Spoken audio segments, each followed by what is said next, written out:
Bonsoir à tous. Merci de venir assister à cette troisième et dernière rencontre de la Numérique Mania. Nous recevons aujourd'hui Thomas Bizet, qui est juriste, diplômé de l'université Panthéon-Sorbonne, qui va nous parler de la vie privée et d'Internet, comment tout cela fonctionne. Voilà, merci. Ça fonctionne? Vous m'entendez?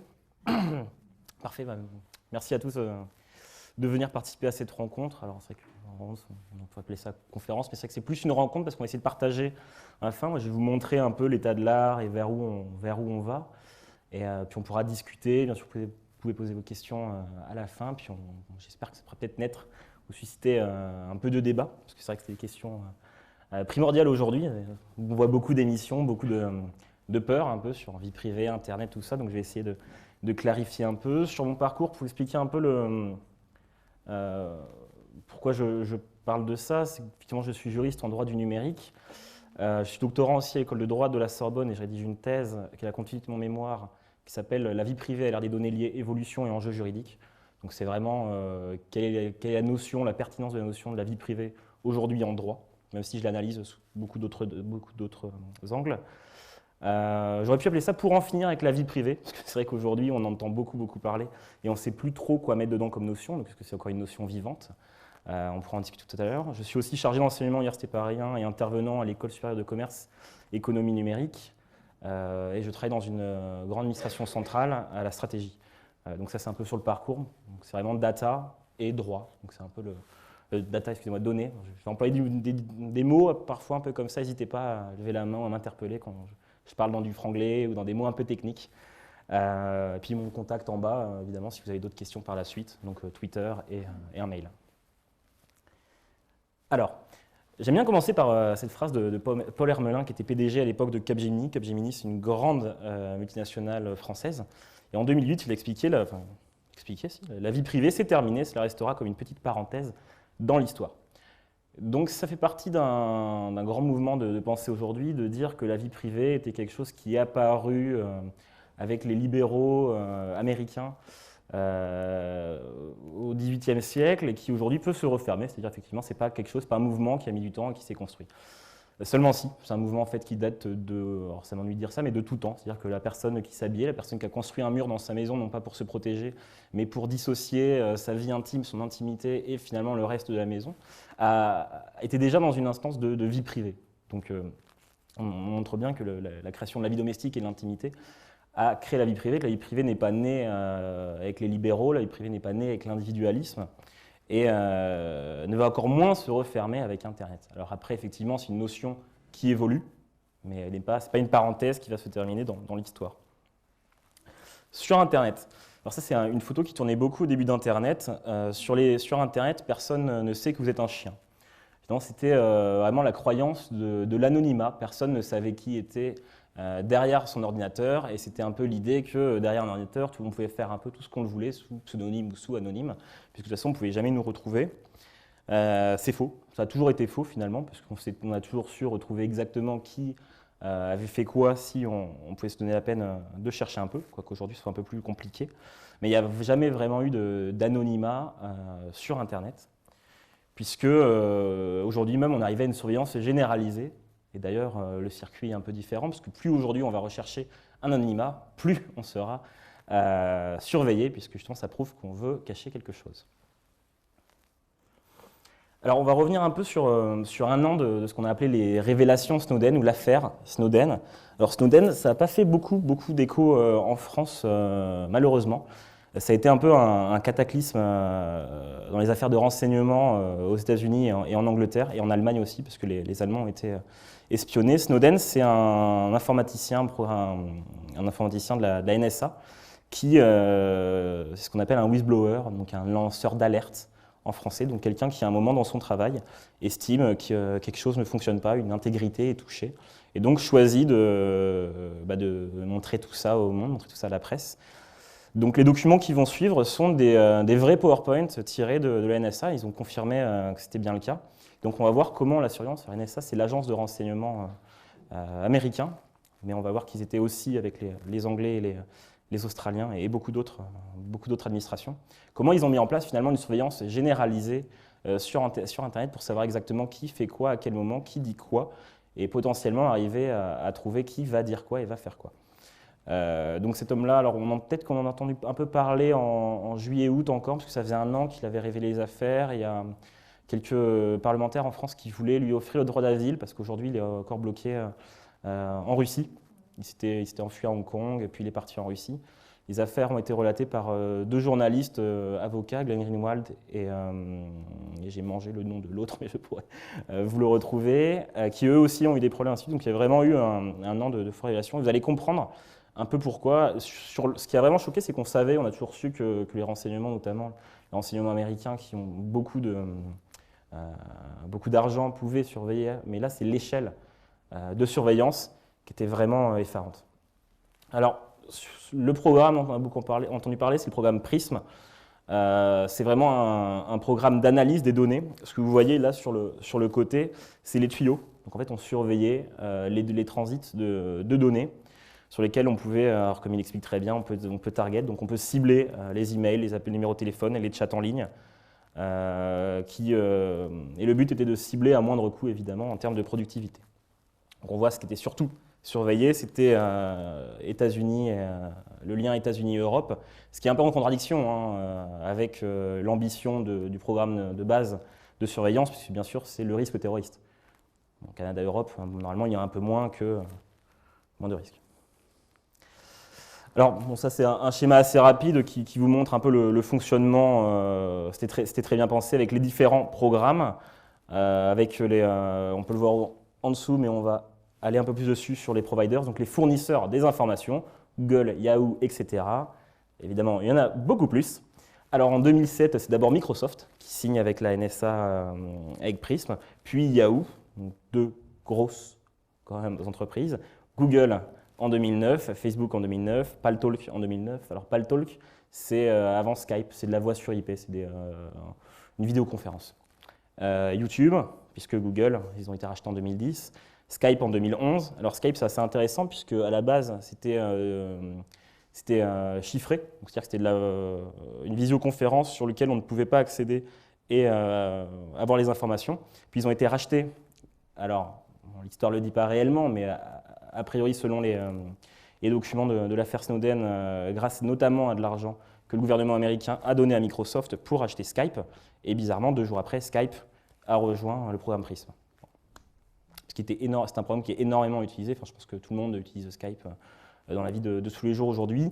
AOL, donc là on est vraiment sur du fournisseur d'accès, et Apple finalement en 2012. Donc ce programme coûtait 20 millions par an, ce qui est assez peu finalement quand on regarde le budget de la NSA.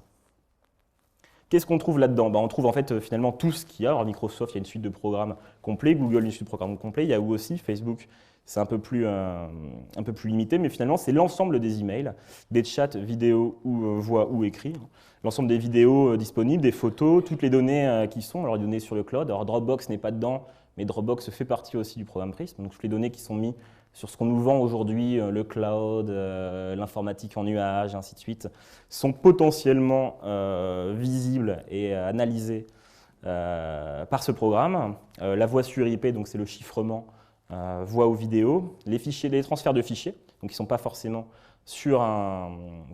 placés sur un cloud, mais ils sont en transfert, vidéoconférence, très intéressant dans la guerre économique, et les notifications de login, ce qui permet de récupérer aussi les mots de passe, ce qui permet de récupérer aussi les données de connexion, qui s'est connecté à quelle heure, avec qui, où, quand. Donc là, effectivement, on a une bonne visualisation de l'ensemble de ce que fait une personne. Et l'avantage d'avoir une multitude de services, c'est que si la personne n'est pas sur AOL, elle utilisera bien Google à un moment. Parce que qui n'utilise pas Google? Et après, des special requests, c'est-à-dire qu'on peut aussi demander des choses, on va le voir un peu après, un peu ce qu'on veut finalement, puisqu'une fois qu'on a un mot de passe et qu'on a un login, c'est souvent le même mot de passe et le même login qui se retrouve sur un autre service. Donc même si le service n'est pas disponible dessus, typiquement Evernote, qui est un service de stockage de données, une espèce de portefeuille de documents, n'est pas dans Prism, mais c'est souvent en fait l'adresse Gmail qui est utilisée, et donc le mot de passe de Google grâce aux connexions de comptes. Et donc on peut avoir accès ainsi en fait, à l'ensemble des données numérisées et disponibles sur Internet. Alors, pas vous faire peur, ne vous inquiétez pas, je vais vous montrer après que finalement ça ne va pas si mal. C'est vrai que de commencer comme ça permet d'avoir l'attention, excusez-moi. Bon, l'interception, c'est pas toujours illégal, hein. Ça peut être tout à fait légal. En France, il y a l'interception légale qui existe, donc c'est tout en haut, c'est au niveau en fait entre le fournisseur d'accès. FAI, c'est fournisseur d'accès Internet. Donc c'est le fournisseur d'accès Internet qui peut, pour des raisons légales, donc aujourd'hui ça a été un peu plus développé, mais finalement la base, le minima, c'est le risque de criminalité, le risque de délinquance aussi d'ailleurs. Permet en fait d'avoir accès à une base de données ou d'avoir accès à un truc, mais on est quand même sur la pertinence, c'est-à-dire qu'il faut que le document soit pertinent pour l'action suivie. Et il y avait jusqu'en décembre 2012 un juge, ce qui n'est plus le cas aujourd'hui, donc l'État peut faire une interception sans qu'on le sache et sans juge. Ce qui est un peu plus gênant, mais bon, c'est dans la loi, donc comparé à Prism, ça reste un peu plus accessible. Derrière, on peut voir tous les types de connexions possibles, notamment sur les Wi-Fi non sécurisés avec une interception du Wi-Fi, les interceptions de la régie publicitaire qui ne sont pas dans l'interception légale, mais qui sont le cas. C'est-à-dire qu'entre votre page que vous allez voir et votre fournisseur d'accès, et quand vous passez d'une page à une page à une page, les régies publicitaires peuvent voir votre parcours, et c'est ce qui permet par exemple à La Redoute ou Amazon de voir si vous avez acheté tel livre sur Amazon, de vous vendre un livre du même auteur ou de vous proposer un livre du même auteur sur un autre site. Donc ça, c'est simplement ce qu'on appelle le retargeting publicitaire, c'est qu'on voit votre parcours et on vous soumet constamment des choses qui sont dans votre bulle de consommation. Alors, on revient à Prism. Alors, des fois, il y a quelque chose qui était top secret sur les PowerPoint et qui était immédiatement caché. Donc ça, c'est d'autres programmes auxquels on n'a pas eu accès. Mais ce qui est assez intéressant, c'est qu'il y avait Prism, donc qui permettait d'avoir toutes les données collectées, et Upstream, qui, au cas où des données passées étaient chiffrées et on ne les avait pas dans Google, Microsoft, Facebook, AOL, Skype ou les autres, on pouvait les collecter directement sur le câble. Donc finalement, c'est un peu le principe qu'on a. On se branche automatiquement sur le réseau, on récupère tout, puis un jour, on regardera un peu ce qu'il y a dedans. Donc ça, c'est le programme Upstream.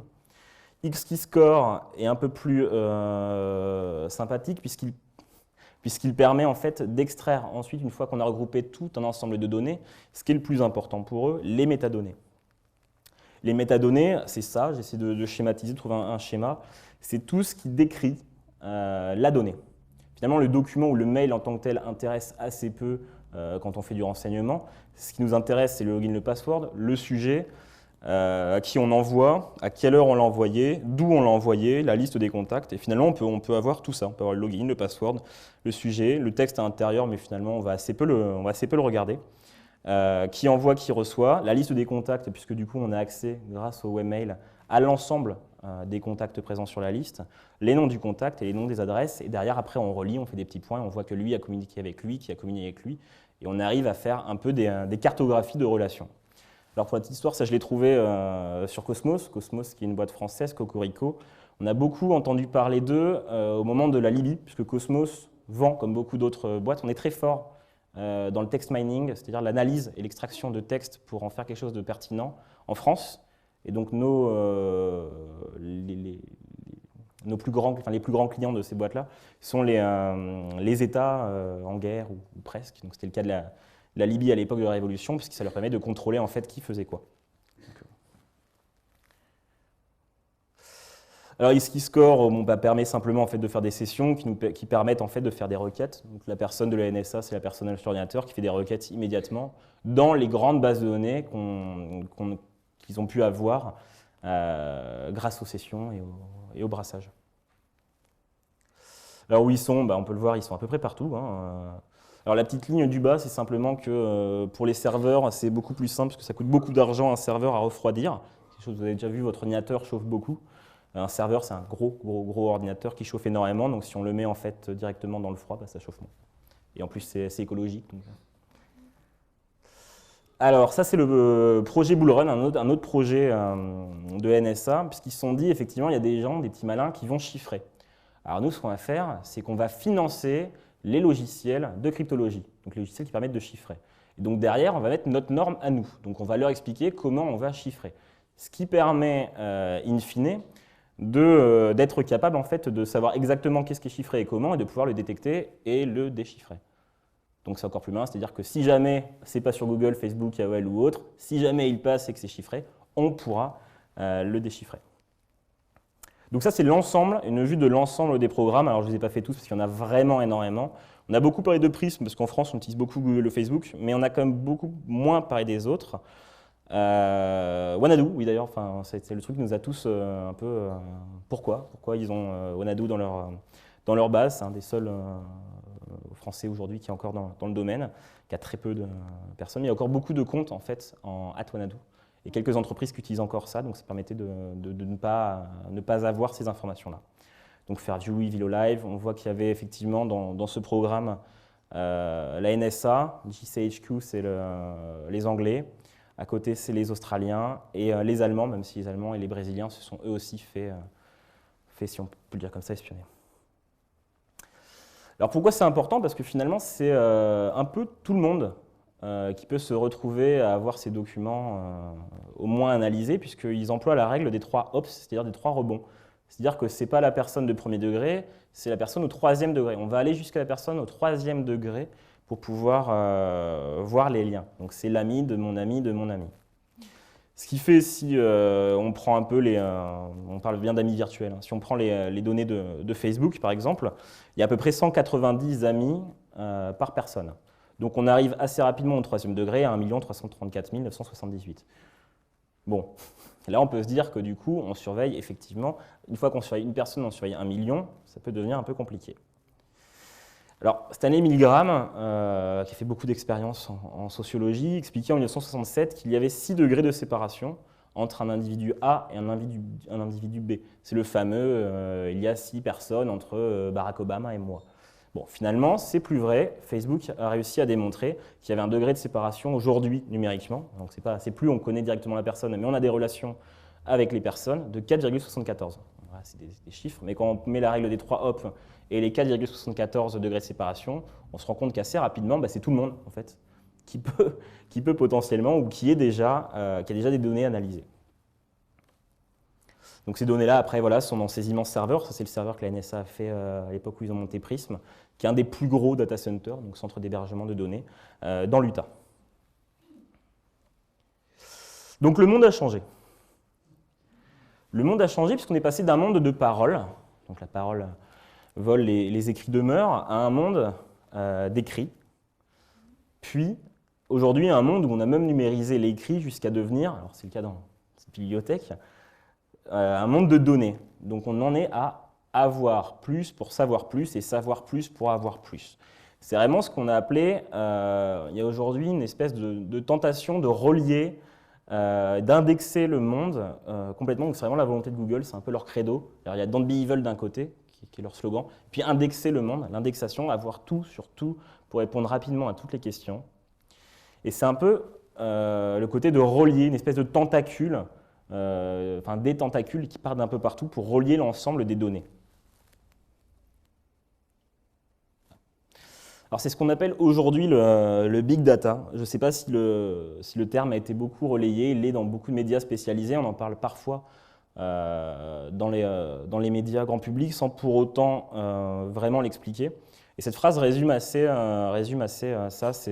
Big data, c'est comme la sexualité adolescente, tout le monde en parle, personne ne sait réellement ce que c'est et tout le monde pense que l'autre le fait.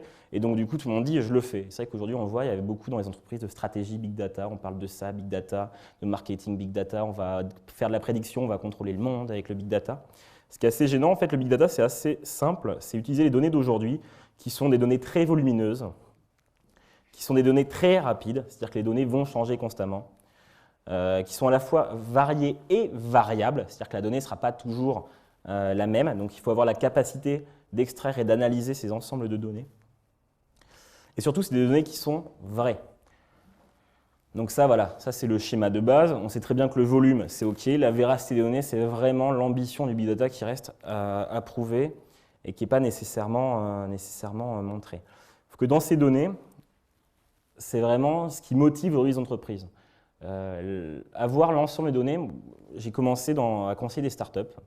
Et ce qui me choquait beaucoup, ce qui m'a entraîné vers l'étude des données personnelles de la vie privée, c'est que souvent, je conseillais sur leur business model aussi, et ils me disaient, écoutez, notre business model, c'est on va faire une appli, n'importe quoi, un jeu, un truc, une appli Facebook que les gens téléchargent ou autre, et on va ramasser leurs données. Deuxièmement, et troisièmement, on va faire des profits. On va faire de l'argent en prenant les données personnelles. Oui, mais il y a un moment, quelque chose qui doit se passer. Il y a pas, la seule raison de faire quelque chose n'est pas de ramasser les données pour en faire de l'or, parce qu'une donnée ne vaut pas de l'or en soi. Alors, les données s'échangent sur certains réseaux. Alors, on sait à peu près qu'un nom, par exemple, ça vaut 0,17 centimes. Si on a un nom plus un prénom plus une date de naissance, ça peut valoir 1 ou 2 euros, mais suivant la personne, suivant ses revenus, suivant sa situation fiscale, si on se va pouvoir lui vendre. Enfin, c'est beaucoup plus complexe que ramasser un nom, ramasser une donnée Facebook. Typiquement, c'est ça. Quand on accepte un jeu, on reçoit constamment, enfin pour ceux qui sont sur Facebook ou les autres qui ont des applis, on reçoit constamment des invitations à Farmville, par exemple. Le business de Farmville, c'est avant tout d'avoir vos données pour les revendre à des entreprises. Si c'est gratuit, c'est que vous êtes le produit. Enfin, je pense que c'est bon pour tout le monde. Donc la ruée vers l'or, on ne la comprend pas vraiment. Alors du coup, il y a eu un deuxième terme, c'est que c'est un nouvel or noir, c'est le pétrole. La data, c'est le pétrole. La donnée, c'est le pétrole. Bon, pourquoi pas, mais moi, ça m'a vraiment fait penser en fait, à cette image de mon enfance, c'était les Shadocks, quoi. Bon, bah, ils pompent, ils font du pétrole, ils font de la donnée, mais on ne sait pas vraiment pourquoi. Donc, on va prendre vos données personnelles, on ne sait pas encore pourquoi, mais je suis sûr qu'à un moment, on pourra en faire de l'argent. C'est un peu les réflexions qu'il y avait au début des années 2010, quand il y a vraiment eu beaucoup sur les smartphones d'applications gratuites en échange de données. C'est finalement ce qu'on a appelé l'économie contributive. Avec Facebook, vous accédez ou Google, vous accédez à un service gratuit. Par contre, la contrepartie derrière, et on ne le sait pas forcément, c'est qu'on va réutiliser toutes les données que vous allez mettre dessus. Parce que ces données, elles ne viennent pas de n'importe où. C'est ce qu'on appelle, la multitude. Les données elles sont créées en fait par l'ensemble des consommateurs. Pourquoi Google et Google? C'est parce qu'il y a beaucoup de gens qui utilisent Google et qui mettent eux-mêmes le PageRank. En fait, c'est simplement qu'il y a beaucoup de gens qui ont trouvé que ce lien-là était enfin, c'est pas si simple, mais en gros, le modèle, c'est celui-là. C'est qu'il y a beaucoup de gens qui ont trouvé que ce lien était le plus pertinent pour cette recherche et que du coup, ils l'ont utilisé. Donc, les données sont créées, partagées en fait par vous. C'est quand on met un statut Facebook, c'est une donnée qui est personnel en plus et qui peut être réutilisé. Donc c'est finalement la contribution de l'utilisateur qui va créer le service. Donc c'est un peu ce qu'on va appeler le concept de l'internaute abeille, c'est-à-dire que c'est lui-même qui va polliniser le système économique. Et aujourd'hui, il faut bien comprendre qu'Internet repose en grande partie là-dessus. C'est l'internaute qui vient lui-même polliniser, créer du contenu, racheter du contenu, et le déplacer, le transporter, le partager, le créer. On voit des sites comme Marmiton, par exemple, qui marchent vraiment très bien. Marmiton, c'est ça, c'est des gens qui bénévolement vont aller sur un service, prendre des photos, rentrer des recettes, les commenter, les noter entre eux, et qui derrière vont générer du profit pour quelqu'un d'autre. Bon. Facebook, c'est pareil. Des gens qui vont prendre des photos, qui vont créer du contenu, commenter des photos, générer du trafic, parce que finalement, le gros du truc, c'est plus il y a de trafic, plus on va pouvoir mettre de publicité, plus on va pouvoir la cibler, plus on va pouvoir vendre du contenu. Profit. Économie, on va créer les données, profit. C'est une réflexion qui est vraiment en cours, et ça peut aller assez loin. Alors là, je vous ai mis le Google Location History parce que nous-mêmes, on ne se rend pas forcément compte, mais on va créer énormément de contenu. Google Maps, ça fonctionne bien, pourquoi? Et parce qu'en fait, quand on utilise Google Maps, on va lui montrer le chemin qu'on emploie. Plus les gens vont employer le même chemin, plus on va nous soumettre ce chemin-là. Google Traduction fonctionne exactement de la même manière. On peut en temps réel dire à Google Traduction, c'est pas ça la bonne traduction, je préfère ce mot-là. Et du coup, ils vont le rentrer ça dans leur algorithme, et plus de gens l'auront dit, plus ce sera la meilleure traduction. C'est vraiment la multitude qui va générer le bon contenu. Alors, si vous avez un smartphone, c'est encore plus impressionnant. Vous tapez maps.google.com location history, et vous avez effectivement votre trajet sur les 45 derniers jours. Bon, après, ils en font ce qu'ils en font, mais on peut l'avoir. Bon, derrière, c'est-à-dire qu'à partir du moment où c'est sur Internet, je considère que n'importe qui peut y avoir accès. Bon, les trajets sont libres, mais on sait exactement où vous êtes. Ils ont créé du coup autre chose qui nous permet de savoir où est notre smartphone si on l'a perdu. Alors pas chez soi parce que ce n'est pas suffisamment zoomé, mais du coup on peut voir exactement où est le smartphone. C'est-à-dire que très clairement, on peut savoir exactement où on est en ayant simplement accès à l'identifiant et au mot de passe de Google. Bon, voilà. Ça peut être utilisé de beaucoup de manières. Alors ça, c'est un autre service, c'est Foursquare, qui est vraiment aussi basé là-dessus, qui permet de noter, de dire où on a été, de générer du contenu.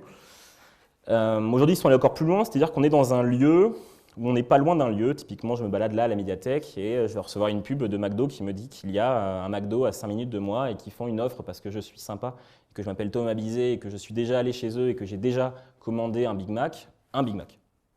Bon, bah ça, on va l'avoir pour les vêtements, on va l'avoir ainsi de suite, puisque les gens ne vont plus forcément dans les magasins, ne regardent plus les vitrines, donc on va leur soumettre au moment où ils passent devant une vitrine, une offre, une réduction sur une robe qu'on ne voulait pas forcément et d'ailleurs qui n'existe pas forcément dans la boutique. Mais au moins comme ça, on sera rentré dans la boutique et on pourra les consommer. Donc voilà ce type de service. Alors encore une fois, c'est des choses, on a dit oui, hein, on a consenti, hein, parce qu'évidemment, on va voir tout à l'heure, tout le monde a lu les conditions générales d'utilisation, entre gens bien, on a tous lu les conditions générales d'utilisation de tous les services qu'on utilise. Toutes les licences, tout ça, on est parfaitement OK là-dessus. Bon, je vous l'avoue, hein, moi c'est mon travail, j'en ai rédigé un paquet pour des entreprises. Je ne les lis pas non plus parce qu'il faudrait une journée pour lire les conditions générales d'utilisation des services qui en plus sont modifiées. Alors effectivement, on me le dit, on m'envoie un mail, mais honnêtement, je continue d'utiliser le service. Le tout, c'est de savoir en fait derrière ce qui peut être fait. Et puis au bout d'un moment, de se dire peut-être que ça va un peu trop loin et d'arrêter. Et puis il y a des alternatives. On le verra tout à l'heure. Pour l'instant, je préfère continuer à vous faire un peu peur. Swarp, alors c'est Foursquare, donc le service de géolocalisation, ensuite version 2. Alors eux, ils sont allés encore plus loin, moi je trouve ça génial. Leur logo, c'est une abeille. Bon, bah ça en dit long, hein. C'est vraiment, nous sommes les petites abeilles qui vont créer, butiner le produit et développer leurs profits. Du coup, ça marche un peu moins bien d'ailleurs. Alors voilà, alors là c'est la nouvelle mode, on en voit beaucoup, c'est obligé de connecter le Quantified Self. Alors en plus, ce qui est assez intéressant, c'est que c'est pas de la e-santé, c'est vraiment du coach. Ça va venir nous coacher, on porte une montre pour aller courir, on va faire un marathon, puis on va pouvoir se mesurer avec les autres, on va pouvoir se coacher. Je vais pouvoir rentrer exactement sur Fitbit combien j'ai mangé, alors c'est une application, combien j'ai mangé aujourd'hui en nutriments, qu'est-ce qu'il me faut, combien je dois me dépenser et autres. Et quelque chose que je me demande, c'est est-ce que quand on achète ce genre de produit, on ne se demande pas un moment où ça va, est-ce qu'on peut en faire, et potentiellement demain, ce qu'on peut en faire. Bon, le truc assez intéressant, c'est que pour l'instant, c'est quand même les gens en bonne santé qui utilisent ça, parce que souvent, c'est des gens qui se mesurent, qui prennent le sport ou autre.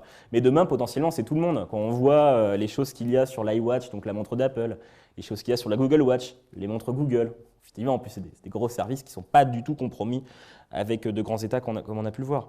Ça peut devenir assez étonnant, l'envie de se mesurer, mais surtout l'envie de le partager. Parce que finalement, c'est ça, si c'était se mesurer pour soi, c'est-à-dire que je suis chez moi, je me pèse, je me mesure la hauteur et je regarde si j'ai pris un peu de kilos, enfin ça tout le monde le fait. Mais derrière, c'est le partage en fait. Et on va demander à tout le monde d'aller partager. Et à partir du moment où c'est partagé, en fait, on peut le réutiliser. Ça devient une donnée personnelle, mais réutilisable, puisqu'il y a le consentement de l'utilisateur de le partager. Alors voilà, ça c'est typiquement les montres connectées, les bracelets connectés. Alors effectivement, ça donne l'heure, mais ça fait beaucoup plus de choses. Ça c'est Fitbit, ça mesure l'activité, on voit le nombre de marches qu'on a montées dans la journée, le nombre de calories, l'activité qu'on a fait, ça nous dit toutes les demi-heures qu'il faut marcher, qu'il faut arrêter d'être assis au travail, parce que c'est vrai qu'on est trop assis au travail, ça c'est la sédentarité. Il faut être quelqu'un qui mange bien, qui court, qui fait du bon poids. On voit leaderboard, hein, on peut se comparer par rapport à ses amis et des inconnus si on le souhaite. Il y a une vraie communauté, mais la vraie question que je me demande, c'est à votre avis, ça intéresse qui ? Ça intéresse ces gens-là. Ça intéresse Gordon Guid. Ça intéresse finalement, Gordon Gekko, excusez-moi. Ça intéresse les banquiers, ça intéresse les assurances. À terme, quand on vous dira, donnez-moi vos données de santé et on verra si vous pouvez prendre une assurance vie. Pourquoi pas ? Pourquoi pas ça va, je suis en bonne santé. Bon, on verra dans 2-3 ans. Mais derrière, c'est ça, quoi. C'est le prêt, je ne vous l'accorde pas parce que j'ai vu, vous courez un peu moins en ce moment, monsieur, et ça devient un peu compliqué. C'est eux que ça intéresse, ces données-là. C'est pas vos copains, c'est pas la mesure. Bon, effectivement, l'Internet pose un problème de territoire. Parce qu'effectivement, ces données-là qu'on va partager, elles ne vont pas être partagées en France, elles vont être partagées partout. Et potentiellement partagées et repartagées surtout partout. Il faut bien comprendre que la vie privée est une notion culturelle à géométrie variable. C'est-à-dire que dans un pays ou même dans une situation donnée, on n'aura pas la même vision de ce qu'on mettra dans la notion de vie privée. D'ailleurs, aujourd'hui, c'est quelque chose, j'ai rédigé un mémoire, j'ai rédigé une thèse sur la vie privée, c'est à peu près impossible de définir exactement ce qu'est la vie privée. En fait, on peut le définir uniquement dans ce qui n'est pas la vie privée. C'est-à-dire on le définit suivant les atteintes. C'est-à-dire que si on fait ça, non, c'est une atteinte à ma vie privée. S'il y a ça, non, c'est une atteinte à ma vie privée. L'intimité, on sait à peu près. La vie privée, c'est très compliqué. Il y a beaucoup d'historiens qui ont fait des recherches là-dessus, beaucoup de sociologues. Et c'est une notion qui a besoin d'exister pour justement permettre de mettre un peu ce qu'on veut dedans suivant la situation. Mais on ne peut pas exactement définir à un moment donné ce qui rentre dans la sphère de la vie privée ou non, ce qui pose du coup beaucoup de problèmes en droit, puisque suivant l'instant, ce sera plus exactement la même chose. C'est un peu comme l'ordre public ou les bonnes mœurs. Et c'est ces notions un peu intangibles qu'on va faire évoluer au gré. Hop là, excusez-moi. Bon, en France, on a quand même une protection depuis 1978 grâce à la Commission nationale de l'informatique et liberté. Donc c'est la loi qui a créé la Commission nationale de l'informatique et liberté. Pour la petite histoire, ça a été créé suite au projet Safari, qui était un projet de relier l'ensemble des données de l'administration sous le NIR pour permettre en fait plus simplement de faire transiter les communications entre administrations sur une personne donnée. C'est un projet qui ressort aujourd'hui, qui est paru dans les médias, je ne sais pas si c'est beaucoup sorti, qui s'appelle France Connect, mais qui n'est pas basé sur le NIR et qui est fait avec la CNIL. Donc ça fait un peu de meilleure manière, puis le monde a évolué depuis. Mais on a été un des premiers États à se doter d'une commission qui protégeait les données personnelles. En France, on a vraiment été à la pointe à l'époque. C'était les fichiers, l'informatique et les libertés, à l'époque où l'informatique s'appelait encore la télématique. Le rapport d'Alain Minc qui était sorti vraiment peu d'années avant. C'est quelque chose qui a en plus lancé vraiment une dynamique. Alors la CNIL, son pouvoir, c'est avant tout de contrôler les bases de données et les procédures mises en place pour vérifier qu'il n'y a pas de problème justement dans la gestion des données personnelles. Mais en fait, ils sont passés d'un rôle d'auditeur et de contrôle assez mal vu. Ils ont vraiment réussi une transformation. Alors, je ne dis pas ça parce que je connais bien la CNIL, mais ils ont vraiment réussi une transformation assez étonnante, puisqu'ils sont passés du rôle un peu du méchant flic au gentil flic qui vient conseiller et aider finalement les entreprises à innover et à faire des bonnes pratiques. Aujourd'hui, c'est vrai que la CNIL a quand même une bonne image par rapport même aux années 90, puisqu'il était vraiment vu comme un peu comme l'Argel pour les jeux en ligne ou l'Arcep pour les communications, où ils venaient auditer, un peu comme des enquêteurs.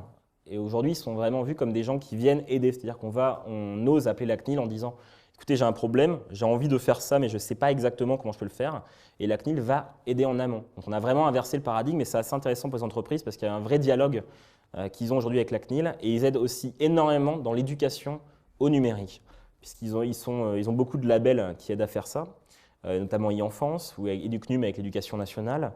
Et leur site est vraiment rempli de guides de bonnes pratiques.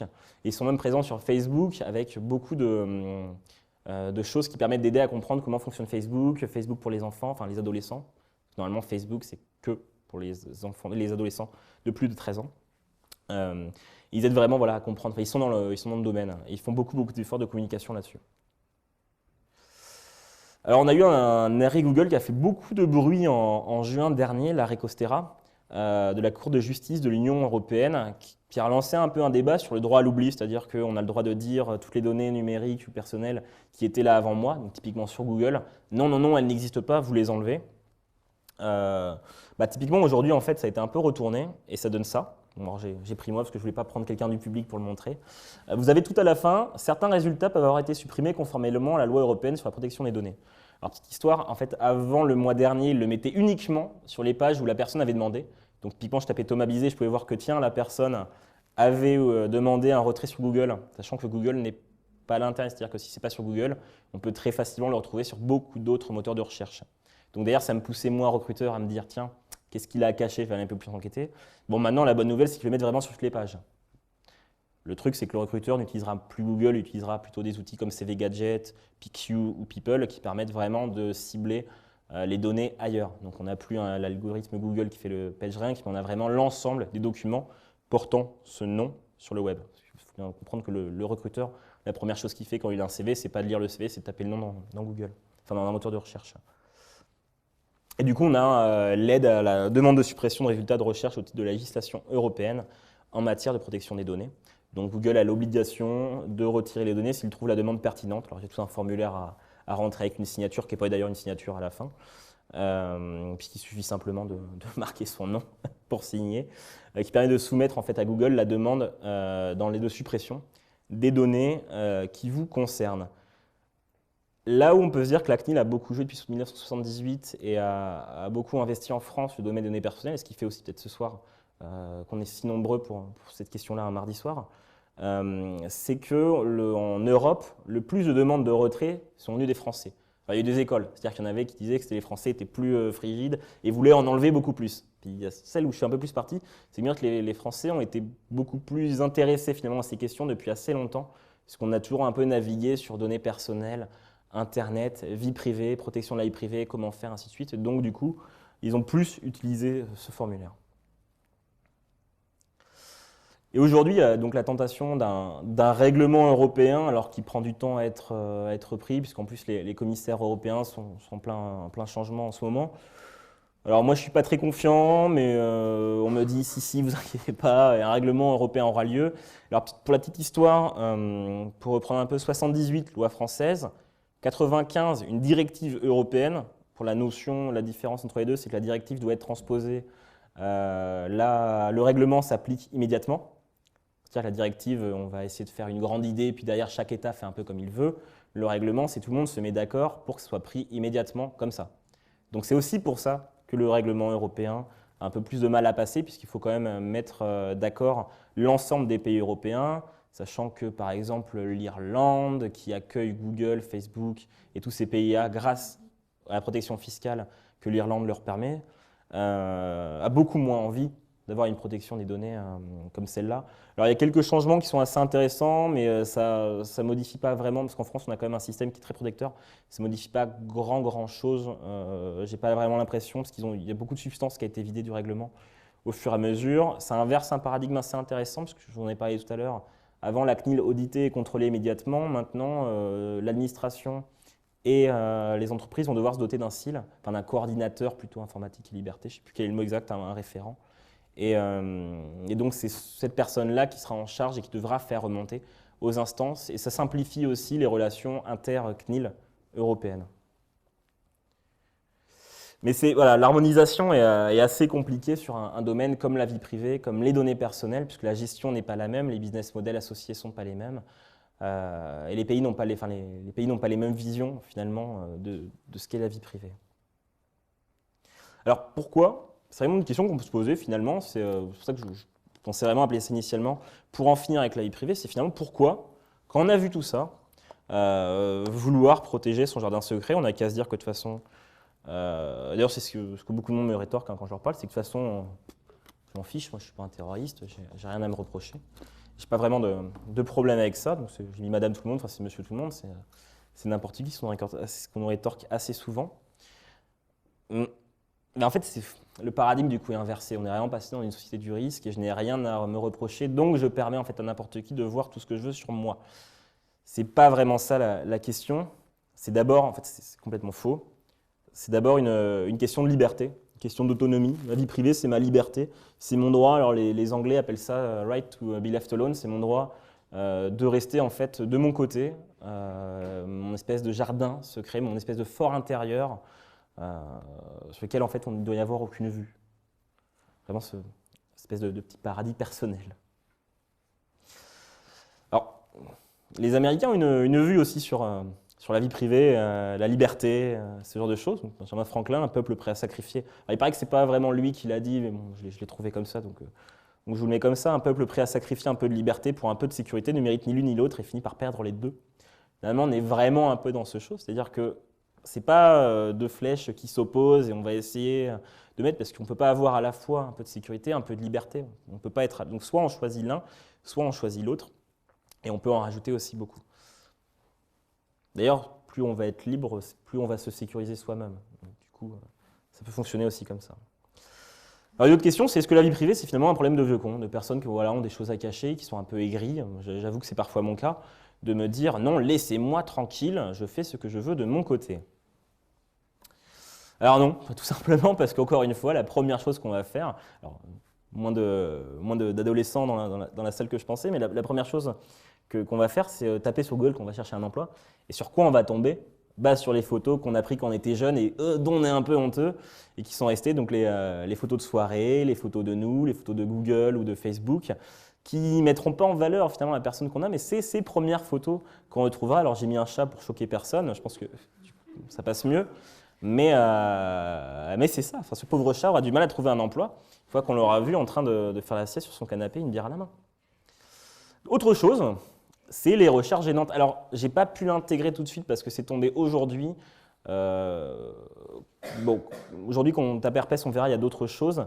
Mais maintenant, Google met en place aux États-Unis un test, ça s'appelle des salles d'attente. C'est-à-dire qu'on va taper herpès et on va pouvoir contacter immédiatement un médecin. Bon, alors déjà, qui sera le médecin? Comment Google va le trouver? On sait comment ça se passe pour les AdWords, c'est-à-dire que c'est pour les mots-clés sur Google. C'est-à-dire que c'est des enchères. Donc là, on va avoir les médecins qui vont enchérir. Bon, ça risque d'être un peu plus compliqué en France. Je ne pense pas que les médecins, quoique quelques petits nouveaux entrants sur le marché, pourront enchérir dessus. On peut contacter automatiquement. On a une visioconférence. Et c'est vrai qu'avant, on va le voir, il nous renvoyait sur Doctissimo. Bah là, on aura un vrai médecin qui ne nous verra pas, hein, mais il pourra très bien nous dire ce qu'on a, puisqu'on aura tapé de toute façon le mot de notre maladie avant. Donc il n'aura plus qu'à dire, c'est ça. Alors, ce qui va avec un autre truc, parce que je me permets aussi d'en rajouter 2 secondes, il y a des grands débats en France. Alors, malheureusement, je ne sais pas si ça passe vraiment dans les médias, mais je lis beaucoup de presse spécialisée, on en parle énormément, ce qu'on appelle l'open data de santé. Alors, l'open data, finalement, c'est les données ouvertes, c'est ouvrir les données pour la recherche, plus de démocratie, plus de... Bon, sur la santé, ce n'est pas tellement la démocratie qui est en jeu, mais en tout cas, pour la recherche scientifique et pharmaceutique, ça pourrait aider. Et en fait, ça peut surtout aider des personnes comme Google qui peuvent réutiliser derrière les statistiques pour savoir que tant de personnes qui ont eu l'herpès ont 2 mois plus tard telle maladie, et derrière, on peut leur soumettre tel médicament. Puis derrière, on peut aussi finalement leur faire un petit dashboard, donc un bureau qui leur permet d'avoir leur carnet de santé, puisqu'à quoi bon garder un document carnet de santé, de toute façon, on le perd tout le temps et c'est toujours compliqué à retrouver, alors que c'est beaucoup plus simple d'avoir sur son compte Google ou son compte n'importe quoi Facebook, l'intégralité de ses données de santé qu'on va partager avec son médecin. Bah, c'est plus simple, enfin à un moment, il faut être de bon sens. Alors, on va taper herpès, on va effectivement tomber sur des informations, des ressources. Alors, effectivement, il y a toujours des bons sites hein, sur les maladies qui s'appellent .com, qui ne parlent pas du tout de ça, mais qui nous permettent de tomber immédiatement dessus. Alors, ce qui nous intéresse, c'est finalement ce qu'il y a derrière. Quand on va taper ça, qu'est-ce qui va se passer? Google va savoir exactement quel type de trafic il y a quand on tape herpès. Qui a tapé dans la journée, d'où ça vient, quel type de personne, puisqu'effectivement, ils ont les informations sur tout le monde, quel type de personne a tapé ça à ce moment-là. Donc là, par exemple, on a une vue des personnes qui ont tapé herpès à ce moment-là. Derrière, en fait, on va avoir directement son profil utilisateur. C'est une femme de 35 ans qui aime. Alors, aime, en fait, c'est les liens. Hein. C'est pas qu'elle aime, mais c'est qu'elle a cherché ça. Donc, toute information, on a une offre qui correspond. Donc, plutôt de lui dire, écoutez, allez à la pharmacie, écoutez, non, on peut vous livrer les algues marines, toutes ces choses qui, d'ailleurs, en France, ne pourraient pas être vendues parce que ce ne seraient pas des médicaments. Mais on les trouve quand même vendus. C'est-à-dire que tout ce qui est ligaments, vous savez, ces aliments médicaments qui mélangent un peu tout et qui sont dans le paramédical. Bah, tout ça, on pourra le trouver immédiatement dessus. Et derrière, on va pouvoir segmenter une multitude de profils qui permettent de représenter des utilisateurs différents. Dire que cette personne, bon, bah, elle a 34 ans, elle est une femme, elle a eu l'herpès. On désigne vraiment une continuité, un parcours de recherche qui derrière pourra désigner un parcours de vie. Et Google est assez malin là-dessus parce que c'est vrai qu'il y a parfois des gens qui ont un ordinateur et qui sont plusieurs à l'utiliser. Bon, ça, Google n'aime pas trop parce que du coup, il a du mal à savoir qui utilise quel compte. Et si on s'adresse à la femme de 34 ans, à l'enfant de 10 ans ou au mari de 35 ans. Bon, bah là-dessus, ils ont développé un super logiciel, enfin un super suite qui permet en fait de reconnaître la frappe. C'est-à-dire qu'ils vont permettre de reconnaître qui tape quoi à quel moment. Parce qu'on a une donnée biométrique. Donc on va savoir exactement si c'est la table de la femme de 34 ans, parce qu'elle a déjà cherché ça, si c'est la table de l'homme ou si c'est la table de la fille, ce qui permettra aussi d'éviter certaines erreurs, donc d'éviter d'envoyer des pubs à un homme qui aurait par exemple souliers, ou inversement, et puis parfois des erreurs un peu plus complexes quand il n'y a pas de navigation privée. Alors, du coup, ça crée une bulle filtrante autour des profils, parce qu'on va nous enfermer finalement dans un profil consommateur qu'on a une fois. Moi, Thomas Bizet, aujourd'hui à 25 ans, j'adore les Lego, vous avez pu le voir. J'adore les Lego et les chats. Bon, rien ne me dit qu'à 35 ans, je continuerai d'aimer les Lego et les chats. Bon, les Lego sûrement, les chats, je ne suis pas sûr, peut-être que j'aimerais les chiens. Seulement, vu que j'ai adoré les chats, on va continuer à me demander, est-ce que tu veux voir des photos de chatons? De temps en temps, j'aimerais bien en voir, mais je vous avoue que peut-être que je voudrais m'ouvrir au canard. Peut-être que je voudrais aux chaussures, je ne sais pas. Mais on va essayer de créer vraiment cette bulle. Et cette bulle est tellement filtrante que les gens du marketing, qui sont des gens très éclairés, se sont dit à un moment, on va rajouter de l'aléa. Parce que les personnes en ont marre qu'on leur soumette uniquement des chats et des Legos. Parfois, on va leur mettre des bateaux. Et finalement, cet aléa va générer encore plus de bulles filtrantes parce que du coup, on se dit, tiens, un bateau, c'est sympa, on va aller voir un bateau. Et on va nous rajouter dans notre bulle un bateau, ce qui va du coup complètement nous enfermer en utilisateur, en profil de consommateur. On est vraiment le dude qui boit le même lait et qui boit toujours le même profil qui va se répéter. Et ce qui gêne la concurrence, parce que ça gêne les entrants, vraiment un pouvoir de monopole aux personnes qui étaient déjà là à l'époque, et ce qui est néfaste finalement pour toute la ligne, ce qui n'est pas pour le consommateur et pour l'économie en soi, puisqu'on n'a aucune raison d'avoir de la concurrence du coup, vu qu'on sait très bien que c'est ce produit-là qu'on va lui soumettre. Antonio Casilli, qui est un sociologue qui réfléchit à la vie privée, qui a écrit pour Hypothèse contre la fin de la vie privée, explique que la vie privée aujourd'hui est vraiment une vie privée de négociation. Donc pour éviter en fait ces bulles filtrantes, pour éviter ces divulgations d'informations, on a un peu du mal, c'est comprendre, alors ça c'est son schéma, je vais vous l'expliquer de manière assez simple, que l'individu est constamment aujourd'hui en interaction. Avant, on considérait que la vie privée, c'était uniquement nous contre le reste des individus.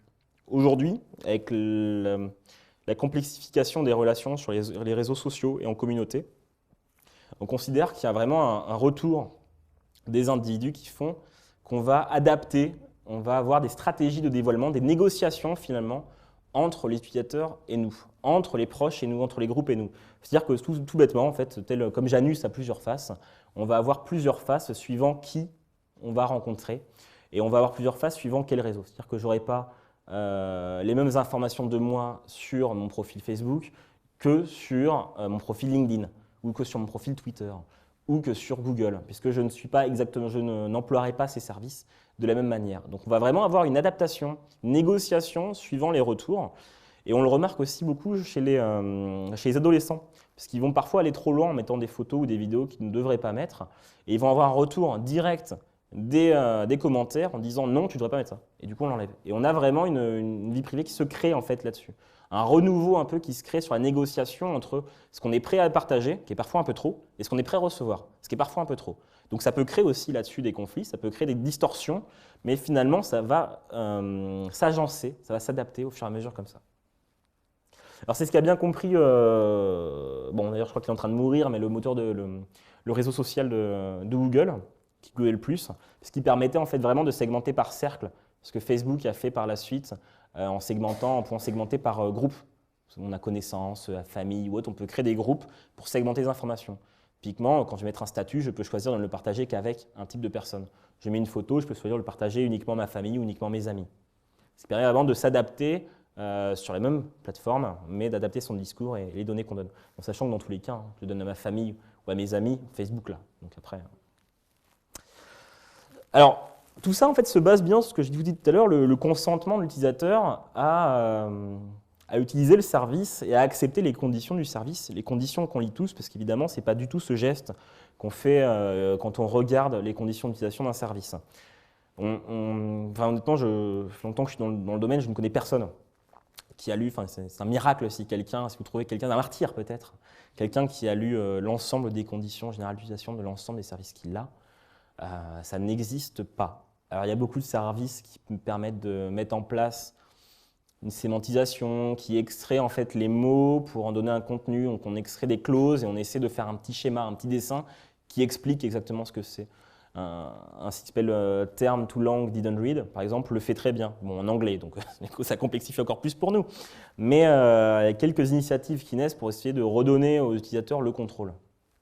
En sachant que, évidemment, l'entreprise ne peut pas faire tout ce qu'elle veut, mais elle peut faire vraiment beaucoup de choses dans la réutilisation des données, ne serait-ce en fait que les revendre directement à des grands groupes, alors qu'on n'était pas sûr. Je ne pense pas que toutes les personnes qui utilisent Google, le moteur de recherche Google, savent que derrière, ils vont avoir des liens qui vont revenir automatiquement.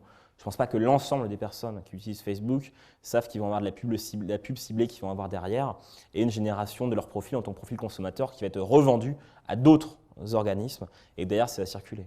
Je pense que si on savait ça, il y aurait peut-être un peu moins de monde ou en tout cas un peu moins de choses qui seraient dites. Je ne pense pas que les gens qui envoient des mails avec Google savent que leurs mails sont lus par une machine et que derrière, on va leur soumettre une pub ciblée dessus. Vous le savez très bien. Parce qu'en France, et bientôt en Europe, d'ailleurs si en Europe, excusez-moi, depuis 1995, le consentement doit être donné pour une finalité qui est donnée en amont. C'est-à-dire que directement dans la condition générale, je donne mon consentement pour quelque chose que j'ai choisi. J'accepte consciemment que ça soit fait pour ça. Aujourd'hui, on a vraiment, comme j'explique tout à l'heure, un renversement de la situation. C'est-à-dire qu'avec le marketing du big data, on va vouloir amasser de plus en plus de données Et derrière, on va se dire, potentiellement, on va avoir une finalité, ce que j'appelle la sérendipité, la finalité de traitement des données. Sérendipité, c'est simplement le fait de trouver quelque chose en cherchant autre chose. C'est un peu le hasard, c'est-à-dire que je vais... je pense que tout le monde, enfin, je cherche quelque chose et je tombe par miracle sur une autre finalité. Alors je cherche à avoir les données et je vais me dire, tiens, ce produit va être intéressant. Et finalement, je me retrouve à pouvoir le vendre beaucoup plus intéressant à une autre entreprise. Ce qui est assez compliqué, la finalité, c'est-à-dire qu'on accepte, à partir du moment où on va accepter les conditions d'utilisation, on va accepter tout et n'importe quoi. Typiquement, c'est Google qui s'est fait réprimander par la CNIL en janvier dernier, puisque leur finalité de traitement des données, c'était l'amélioration du service. Oui, enfin, ça veut dire un peu tout et n'importe quoi. L'amélioration du service, il n'y a pas de finalité exactement déterminée. C'est-à-dire que je peux tout faire avec vos données personnelles pour améliorer mon service. Il y a un peu moins abstrait quand même à donner, ce qu'ils n'ont pas encore fait d'ailleurs. Donc l'ambition, c'est vraiment de développer des stratégies de dévoilement, de s'adapter en fonction et de bien comprendre tous ces systèmes pour réussir à... Parce que se dévoiler, il y a besoin de partager, effectivement, ce n'est pas interdit. On a une vie privée, puis on a une vie qu'on peut plus ou moins publique, et puis une vie privée, ça peut être aussi sympa sur un réseau social de partager des photos de vacances avec des copains. Par contre, il faut vraiment savoir comment se dévoiler et comment ne pas aller trop loin. Comment finalement encadrer ce qu'on appelle, ce que Serge Tisseron appelle l'extimité. Donc c'est vraiment l'inverse de l'intimité, c'est le dévoilement complet et l'ambition de se dévoiler complètement. Alors typiquement c'est Snapchat. Snapchat, je ne sais pas si beaucoup connaissent ici, c'est un service qui permettrait normalement en fait, de prendre des photos et de les envoyer. Et la photo, normalement, si tout allait bien dans un monde merveilleux, s'autodétruit dans les 3 secondes. Bon, en dehors du fait qu'on puisse faire des captures d'écran de Snapchat, on s'est rendu compte, aujourd'hui d'ailleurs, qu'il y avait plus de 10 millions de photos qui étaient conservées sur leur serveur et qui avaient été volées. Snapchat, qui est un service de photos qui s'autodétruit, on sait tous très bien ici quel type de photos sont envoyées. C'est ce qui crée ce qui a été appelé le Celebgate, c'est-à-dire des célébrités qui font comme beaucoup de monde, hein, j'imagine, mais elles sont célébrités, donc elles sont plus sensiblement la possibilité d'être une cible de ce genre de hack, prennent des photos dénudées ou dans des choses qui les concernent qu'elles, et se retrouvent sur la place publique, sur la toile. Alors aujourd'hui, elles sont vendues, il y a des photos de Watson des Emma Watson qui sont en train d'être vendues sur Reddit ou sur d'autres choses, puisqu'effectivement, on a pu hacker ces services et avoir intégralité. Donc finalement, c'est pour éviter d'en arriver à ce moment-là où il n'y a plus le droit à l'oubli possible, hein, parce que au moment où la photo part quelque part, elle part partout, et partageable, partagée à l'infini, et là, ça ne plus à rien d'essayer de la contrer. D'essayer de comprendre en amont, il y a des choses qui ne se dévoilent pas ou pas forcément de la même manière. C'est aussi éduquer, du coup. Avoir des stratégies de dévoilement, c'est aussi éduquer au dévoilement.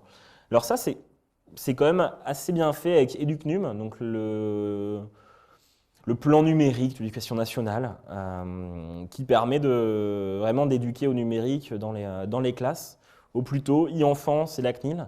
Il y a beaucoup alors, malheureusement pas assez connus, mais il y a beaucoup de petits jeux qui permettent de comprendre, hein, parce que je viens de vous expliquer, la liaison des données entre elles, qu'une information qu'on va mettre sur Internet restera sur Internet à jamais. Mais quand je dis à jamais, c'est vraiment à jamais. Enfin, on peut mourir, elle sera encore là, quoi. Tant que le réseau existera, tant qu'il y aura une once d'un réseau, une once de données libres quelque part, il y a potentiellement la donnée qui sera conservée, partageable à l'infini, disséminable à l'infini. Et c'est aussi et surtout, donc la CNIL, l'éducation numérique et enfance, et surtout le rôle des parents. C'est un peu la phrase « laisse pas traîner ton fils si tu veux pas qu'il glisse ». C'est aussi le cas sur Internet. Merci NTM. Finalement, les parents ne doivent pas se déposséder quand on voit sur les réseaux. Enfin, j'ai été pion à une époque, et j'avais des enfants de 11-12 ans qui étaient sur Facebook et complètement libres sur Internet jusqu'à des heures pas possibles. Bon, déjà, qu'est-ce que tu fais? Qu'en pensent tes parents? Enfin, c'est d'avoir des discussions à ce propos-là. Ils n'avaient complètement aucune idée de ce qu'ils faisaient. Parce que quand on est jeune, on veut faire des tests, on veut rigoler avec les copains, on veut faire des choses. Et en fait, on n'a aucune notion de ce qui va être disséminable, de ce qui va être partageable à l'infini. Alors, ce n'est pas ce qu'on va appeler le paradoxe de vie privée sur les adolescents. C'est vraiment qu'en fait, on ne connaît pas ce monde-là. On pense qu'on va envoyer une photo à un copain, c'est le copain qui va le recevoir, et on ne se dit pas que en fait, le copain, soit il peut l'envoyer à tout le monde, pour rigoler ou par erreur, soit il n'y a vraiment pas la notion, c'est comme le harcèlement numérique au final, il n'y a pas forcément la notion du fait que ça va faire si mal, puisqu'il y a l'écran qui va faire que, et il y a beaucoup de... Alors autant sur le harcèlement, il y a beaucoup de choses qui sont faites en ce moment, parce que c'est un peu plus impactant Et l'éducation numérique, l'éducation nationale fait beaucoup de choses là-dessus. Autant finalement sur la vie privée, je trouve que c'est pas encore axé parce qu'on le voit moins en fait. C'est vraiment un peu plus disséminé et on va s'en rendre compte beaucoup plus tard. On ne sait pas finalement que son enfant à 17 ans a fait un Skyblog ou un machin avec des photos de lui en train de boire une bière sur un canapé. Mais que 10 ans après, la photo elle va rester et elle peut ressortir à un moment. Et c'est ça qui va être gênant. Alors pour résoudre un peu ça et pour permettre de gérer plus facilement le dévoilement, la stratégie de qui je peux faire avec quoi et comment contrôler, parce qu'aujourd'hui il y a un vrai retour à je veux maîtriser mes données personnelles qui sont sur Facebook, qui sont sur Google, qui sont sur tous ces sites-là. On est en train d'essayer de développer des gestionnaires personnels de données. C'est quelque chose qui est développé par un Français en ce moment au MIT qui s'appelle OpenPDS. Qui permet d'échanger non pas des données entre elles quand on se connecte par exemple à Foursquare et à la base de données personnelle, mais d'échanger du code.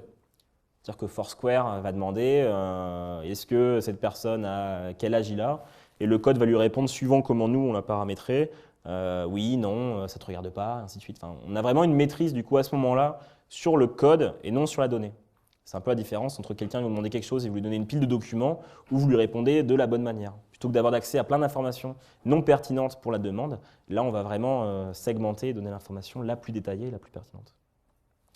Alors il y a quelques solutions de protection après toutes ces petites histoires sur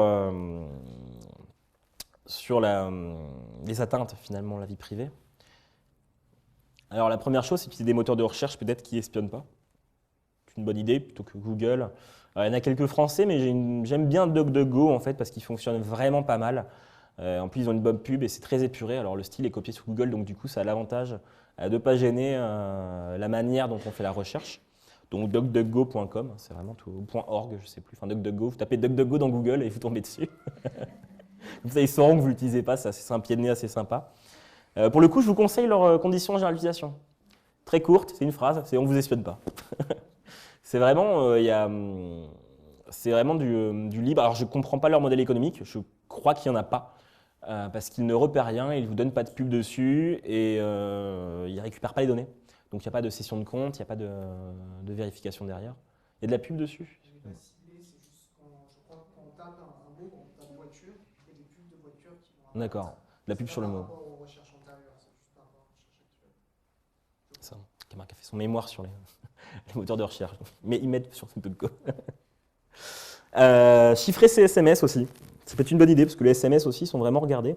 Alors il y en a pas mal d'applications, mais une qui fonctionne très bien et qui a l'avantage d'être gratuite et en libre, donc elle est vérifiée, validée, ainsi de suite. Text Secure que j'utilise. Alors ça vaut le coup d'utiliser évidemment si d'autres personnes l'utilisent, parce que si vous chiffrez que de votre côté, ça ne sert à rien. Mais au moins vous l'avez, c'est déjà pas mal. Vous pourrez dire je chiffre mes messages. C'est toujours de bon ton en soirée. Et derrière, vous allez surtout pouvoir, si votre contact chiffre. Alors, un petit truc à savoir, c'est que si jamais, par contre, un jour, pour une raison quelconque, vous faites arrêter, votre portable est pris par la police, et dans l'obligation de donner la clé de décryptage, mais de toute façon, c'est juste un mot de passe au début lorsque vous connectez l'application. Donc, ça vous permet de chiffrer vos messages pour qu'ils restent entre vous. Sachant que derrière, il n'y a aucun problème pour l'utiliser. Et derrière, l'avantage, c'est que ce n'est pas lu par… encore une fois, ce n'est pas le fait d'avoir quelque chose à cacher, mais c'est le fait de se dire « je garde mon jardin secret, ça, moi, c'est personnel et personne d'autre ». Le simple fait que quelqu'un puisse le voir, moi, parfois, me gêne. Donc, je me dis, ça reste vraiment entre moi et la personne. Alors, ça fonctionne assez simplement, c'est ce qu'on appelle la cryptographie asymétrique. Donc, une clé privée, une clé publique. J'ai une clé privée qui m'appartient qu'à moi et qui me permet de déchiffrer tout. J'envoie à tout le monde une clé publique. Si on veut m'écrire, on utilise la clé publique qui me chiffre. Et moi, j'ai en fait la clé qui permet de déchiffrer le tout. Donc moi, j'ai ma clé personnelle qui me permet de déchiffrer. Évidemment, ça fonctionne uniquement si la clé privée est vraiment personnelle et n'est pas partagée, et que la clé publique est partagée vraiment au bout du monde. L'avantage, c'est que Text Secure le fait automatiquement, parce qu'après, on peut chiffrer, je vais vous montrer avec PGP et tout ça, mais il faut aller sur des annuaires où on dispose les clés. Enfin, c'est beaucoup plus compliqué. Là, en fait, ça fait de la cryptographie asymétrique automatiquement. Ce qui est une assez bonne crypto, qui permet vraiment bien de gérer la sécurité des transmissions. Donc Pretty Good Privacy, qui est une solution libre qui permet de chiffrer notamment ces emails. Alors là, il faut mettre un peu plus les mains dans le cambouis. Donc je n'ai pas voulu vous montrer parce qu'il y a vraiment quelques techniques à faire. Redphone et Discretio, ça c'est pour les appels. Alors Redphone, c'est la même boîte qui fait Text Secure. Discretio, c'est des Français. C'est pareil, c'est des codes en open source, donc vérifiés, validés par des spécialistes de la cryptographie. C'est de la voix sur IP et du ZRT. Alors je ne vais pas rentrer dans le barbarisme technique, mais ça permet vraiment de faire passer des transmissions chiffrées. Encore une fois, donc il faut que les deux personnes l'aient.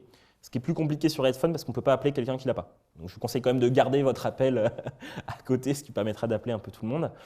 Discretio fait pour tout le monde et c'est plus simple. Alors là, on est sur un autre domaine. On est sur imaginons un monde, rêvons un peu, un monde sans publicité. Donc Adblock, alors qui est vraiment quelque chose de très connu aujourd'hui, maintenant. Pareil, gratuit, enlève les bannières de publicité automatiquement, parce que les bannières de publicité dans le code du site sont vraiment bien mis. C'est un div pub, souvent, assez bêtement. Et Adblock, en fait, l'enlève. Donc on a un site un peu mieux. Le truc à savoir derrière, par contre, c'est qu'évidemment, ça nuit beaucoup au système, au fonctionnement économique de l'Internet qui fonctionne sur publicité. Je pense typiquement aux journaux qui, comme en page, en fait, fonctionnent, enfin, comme en imprimé, fonctionnent aussi sur la pub dessus. Donc Adblock est détecté par certains sites et certains sites demandent, s'il vous plaît, soyez cohérents, enlevez votre Adblock, on ne vous donnera pas de publicité intempestive, mais ça nous fait, nous, vivre. Parce qu'ils voient exactement combien d'utilisateurs l'ont. Et c'est vrai que c'est compliqué de trouver un autre modèle économique pour eux, pour continuer à faire du contenu gratuit. Donc à un moment, c'est aussi accepter d'avoir du gratuit et quelques pubs. Et sur certains sites, par contre, qui vont trop loin, avoir vraiment un web sans publicité. Moi, je sais que je me fais un jour avec de publicité, et 6 jours sans, ce qui me permet de me dire, bon, je contribue un peu, mais il ne faut pas déconner, parce que je suis quand même beaucoup sur Internet. Et du coup, si j'avais les publicités tout le temps, ça pourrait être vraiment gênant. Privony, excusez-moi, est une société qui se positionne comme coach en données personnelles. Alors, il y a pas mal de trucs, c'est vraiment un tout en un qui est assez intéressant. Pareil, c'est français. Permet de faire un audit exactement de la collecte de données. Donc, qui collecte quoi, pour en faire quoi sur tous vos services. Et c'est assez intéressant, ça génère automatiquement des adresses pourriels. Ce que j'appelle l'adresse pourriel, c'est l'adresse à spam. Quand vous voulez tester un service, mais que vous ne voulez pas y mettre votre adresse, parce que vous savez très bien que vous allez recevoir 1 milliard de mails, typiquement, tous ces sites comme Alloresto, les sites de cinéma Allociné, enfin, vous voulez vous abonner à quelque chose, mais pas recevoir des mails. Et c'est très compliqué aujourd'hui de se désabonner d'une liste de diffusion. Et du coup, ça génère automatiquement des adresses qui seront valables qu'une fois. Alors, là, on attaque vraiment à une autre partie du web, c'est vraiment la navigation sur Internet de manière sécurisée et chiffrée, avec le réseau Tor, qui a un peu fait parler de lui parce qu'il a un peu une mauvaise image, parce qu'effectivement, il permet d'accéder à la fois de manière chiffrée sur le réseau, mais à la fois à un autre réseau qu'on appelle, qui est un peu plus caché, qu'on appelle soit Darknet, quand on se positionne sur une vision noire du réseau, soit Deep Web, en fait, simplement, parce que c'est ce qu'est le web non indexé. C'est-à-dire qu'il faut se représenter le web comme une espèce d'iceberg. Le haut de l'iceberg, c'est Google. Finalement, c'est le web sur lequel on a tous accès, qui est bien référencé, qui est bien indiqué, sur lequel je peux me connecter facilement. Puis après, il y a tout le reste. Tout le web primaire, en fait, qui n'est pas indexé, qui n'a pas vraiment de nom, sur lequel on se connecte à la dure en tapant une adresse IP, donc une suite de chiffres abscons, sur lesquels on peut rentrer compliqué. Il n'y a pas d'annuaire, il n'y a pas de moteur de recherche, ce n'est pas indexé. Tor permet ça, et du coup, effectivement, permet aussi toutes les atrocités qui peuvent se passer n'importe où. Donc, effectivement, c'est un réseau qui a mauvaise réputation, mais qui sert à la fois pour les révolutions, typiquement au printemps arabe, ou ce qui se passe aujourd'hui à Hong Kong, ou sert aussi à transiter beaucoup de choses criminelles, donc on y trouve du bon et du méchant. Enfin, c'est un outil, quoi. Typiquement, c'est ce qu'on peut appeler un pharmacone. Enfin, Bernard Stiegler appelle beaucoup les outils les pharmacones. C'est à la fois un remède et un poison. Donc, c'est suivant comment on va s'en servir, ce sera intéressant. Mais on ne peut pas juger. C'est comme Internet. On ne peut pas dire Internet est mauvais. Internet est un outil. Un marteau n'est pas méchant. Un marteau, c'est un outil. C'est comment on s'en sert qui va faire le bon, le mauvais. Tor est très intéressant. Tout ce qui est presse, révolution, et en fait même simplement chiffrer pour le plaisir sa communication en se disant tiens, un espace de liberté, je suis seul sur mon réseau. Comment fonctionne Tor? C'est assez simple. Pour ceux qui connaissent les réseaux pair à pair de téléchargement, illégaux, que personne ne connaît, c'est en fait se connecter par un ordinateur qui vous permet d'avoir un port ouvert. C'est-à-dire que je ne me connecte pas moi au réseau comme vous pouvez le voir. Donc là, c'est la ligne rouge, typical connection. C'est vraiment pour crypter, envoyer de manière aléatoire, de pair à pair, sur des ordinateurs différents. C'est-à-dire un instant, bim, je suis à Hong Kong. C'est assez marrant du coup de regarder en fait exactement où vous êtes en temps réel sur Tor, parce que là, on voyage. Là, je suis à Hong Kong, là, je suis à Sao Paulo, là, je suis à... Il permet donc de se connecter automatiquement à ça, encrypté. Et le dernier ordinateur n'est pas crypté, mais de toute façon est ouvert et c'est pas le sien. Donc, et la personne pourra prouver que c'est pas elle, donc c'est pas gênant non plus pour elle. Donc Tor fonctionne très bien avec Tor Project, c'est assez rapide à installer. Fonctionne aussi sur smartphone. Alors Apple évidemment non, mais les vrais smartphones, c'est-à-dire ceux qui on peut bidouiller un peu, ont Tor, ça s'appelle Orbot, ça fonctionne assez bien et permet de se connecter sans vouloir savoir, par exemple typiquement dans les free Wi-Fi ou les Starbucks ou les machins, je suis un peu dérangé de savoir qu'ils vont savoir que j'ai fait une recherche sur n'importe quoi, en fait, de savoir finalement que quelqu'un regarde ce que je peux regarder. J'active Tor, donc c'est un bouton et on se connecte après de la même manière, hein, c'est la même chose. Sinon on n'est pas sur le free Wi-Fi. Et il y a aussi du coup par rapport au programme Prism, XScore et Tempora et l'ensemble des choses que je vous ai montrées en première partie, beaucoup d'applications qui ont été recensées dans beaucoup de langues sur un Prism Break. Le site s'appelle NoPrism et on peut contribuer, donc c'est en plus que des logiciels libres. Qui permettent vraiment à tous les niveaux, mobile, ordinateur. Il y a même OS X, pour le coup, il y a même iOS, mobile. Alors, à mon avis, ça doit être modé. Et on a aussi les réseaux, donc routeurs et serveurs, pour permettre de se protéger contre ces potentielles atteintes au réseau. Alors, quelque chose aussi à faire, c'est vraiment ce qu'on appelle l'hygiène du mot de passe. C'est un mot de passe, alors comme tout produit de sécurité, comme toute clé finalement, c'est une clé, une porte. Un mot de passe, un service. C'est vraiment quelque chose de très important. Alors je sais que c'est très compliqué, parce qu'en plus il faut des mots de passe forts, donc c'est-à-dire majuscules, minuscules, plus de 8 caractères, caractères spéciaux et chiffres. Il faut le retenir. Alors après, il y a quelques trucs qu'on peut retenir. Il faut des mots de passe différents pour chaque service, et il faut évidemment que les mots de passe ne se répondent pas. On ne va pas mettre Dark Naruto 1, Dark Naruto 2, Dark Naruto 3. Ça n'aura évidemment aucun sens. Une fois qu'on en a trouvé deux, on les trouve tous. Pareil, il ne faut pas que ça soit signifiant pour la personne. Donc c'est que souvent, mes parents, c'est le cas, c'est le nom du chien et le département. Ça se retrouve assez facilement. Avant que ça soit non signifiant, alors c'est des choses vraiment, et surtout, il ne faut pas que ça soit écrit sur l'ordinateur. Alors le post-it, à la limite, bon, c'est dérangeant, mais pourquoi pas. Mais écrit dans un fichier qui s'appelle mot de passe, dans le dossier données personnelles sur votre ordinateur, là tout de suite, hein, ça va se voir. Et c'est vrai que c'est quelque chose de compliqué à mettre en place. Un mot de passe, une porte, un mot de passe, un produit. Et du coup, il y a des... Alors là, c'est sur les mots de passe. Il y a une étude d'Ashlen, je parle d'Ashlen juste après, qui est un logiciel qui permet de gérer des mots de passe, et une étude sur les bons et les mauvais mots de passe. Parce qu'en fait, on peut les retrouver très facilement sur les sites. Par exemple, Showroom privé ou Mythique, on peut retrouver très facilement les mots de passe. Et comme souvent, on utilise le même mot de passe, on a le truc du Mythique, on a le truc d'Apple. Alors, plus compliqué, on a le truc de Showroom privé, il y a PayPal. PayPal, c'est le paiement en ligne, c'est-à-dire qu'on a directement accès à la carte bancaire. C'est un peu plus gênant. La Poste, le Boncoin, eBay, enfin ainsi de suite. Donc Dashlane, alors il y en a beaucoup d'autres, hein, mais c'est vrai que j'ai utilisé Dashlane et j'ai bien aimé. Permet en fait d'avoir un mot de passe fort et d'avoir derrière un gestionnaire des autres services. Bon, en fait, comme toute chose, c'est-à-dire que si on trouve le mot de passe fort, on peut craquer entièrement, on a l'intégralité des mots de passe. Mais en même temps, ça vaut mieux ça qu'avoir le même mot de passe pour l'ensemble des services. Alors moi, ce que je fais, vu qu'en fait je me repère jamais, c'est que j'utilise toujours les fonctions, j'ai oublié mon mot de passe. Donc je mets n'importe quoi et j'ai oublié mon mot de passe. Alors ça prend un peu plus de temps à se connecter, mais au moins je suis sûr qu'il y a un mot de passe pour une utilisation. Et du coup, ce sera impossible à retrouver, parce qu'en plus ça n'a rien à voir avec moi. Je tape au hasard un truc différemment à chaque fois. Alors ça peut être une solution aussi. Bon, après, il faut avoir du temps quand on veut se connecter à un service. Dashlane le fait assez bien, voilà, c'est assez pratique. C'est simple à mettre en place et fonctionne sur smartphone. L'autre chose, évidemment, c'est lorsqu'on est sur un réseau, c'est un peu la stratégie de dévoilement, c'est gérer correctement ces paramètres de confidentialité. Alors, je ne l'ai pas mis à jour avec, j'ai pris cette photo-là, mais Facebook a mis à jour son aide à la gestion des paramètres de confidentialité d'ailleurs, avec un petit dinosaure. Je ne sais pas pourquoi, mais c'est un petit logo dinosaure qui vous permet de gérer vos paramètres. Je pense que c'est pour faciliter pour les enfants. Et bien sûr, vérifier sa e-réputation. La e-réputation, c'est finalement ma présence en ligne. comment j'apparais en ligne quand on tape mon nom. Donc c'est regarder assez souvent si jamais. Parce que finalement l'erreur elle vient pas forcément de nous. Hein. Ça peut être un ami qui a mis une photo de nous avec notre nom. Ça peut vraiment être ça la divulgation aussi. Ce qui peut être parfois beaucoup plus compliqué parce que si on n'a plus de contact avec la personne ou si c'est fait pour nous nuire, on ne peut pas l'enlever. Enfin, c'est tout de suite plus compliqué de l'enlever. Alors pour repérer ça, évidemment, le premier lien, c'est Google. Hein. On tape son nom dans Google et on regarde dans Google et dans Google Images. Et un autre outil qui marche pas mal, sauf tout à l'heure, j'ai vérifié pour quelqu'un et ça ne fonctionnait pas assez bizarrement, c'est CV Gadget, qui est en fait l'outil le plus utilisé par les recruteurs, plus que Google, qui permet vraiment de lier l'ensemble des documents, des informations disponibles sur nous dans le mail.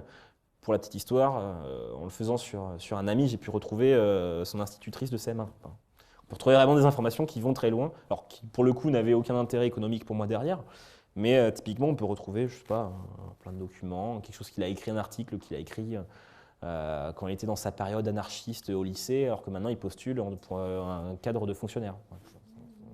Ça va pas fonctionner, même si on a le droit à l'oubli personnel. Sur la liste d'attente, il passera un peu derrière. Alors, pour tout ça, pour tout ce qui est sécurité, il y a vraiment un maître à penser qui tient un blog formidable qui s'appelle Bruce Schneier. Vraiment une phrase qu'il faut retenir, c'est la sécurité est un processus et ce n'est pas un produit. C'est-à-dire que ce n'est pas un outil, vous présentez Dashlane, vous présentez TextSecure, tous ces produits-là ne sont pas la sécurité en tant que telle. La sécurité, c'est un processus de long terme. Parce qu'il suffit qu'à un moment, il y ait une faille pour que tout s'écroule. Donc c'est vraiment quelque chose à mettre en place. Alors, après, chacun à son niveau. Enfin, moi, le premier, je ne chiffre pas tout, je ne fais pas forcément attention à tout. Mais au moins, le savoir et s'en rendre compte, c'est déjà un pas en avant vers une potentielle protection d'une vie privée. Donc bien comprendre encore une fois que vous êtes aux commandes, c'est vous qui faites les choix, qui utilisez les services et qui acceptez ou non de divulguer les informations. Et puis, merci. J'espère que ce n'est pas trop long.